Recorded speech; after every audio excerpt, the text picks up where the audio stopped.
詩篇第4篇，呢篇詩篇咧係承接第3篇嘅，琴日講嘅哀求同埋信心詩篇係大衛所寫嘅。咁上一篇咧就係講到佢咧就安然唔懼怕眾敵圍繞佢啊。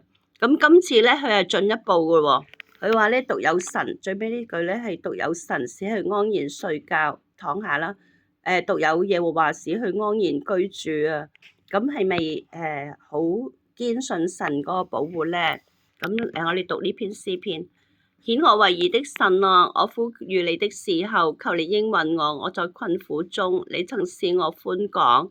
現在求你憐恤我，聽我的禱告。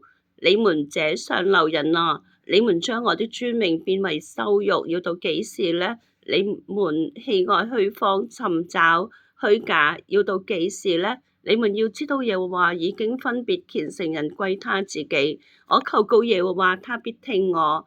你們應當畏懼，不可犯罪。在床上的時候，要心裏思想，並要肅靜。當獻上公義的祭，又當倚靠耶和華。有許多人說，誰能指示我們什麼好處？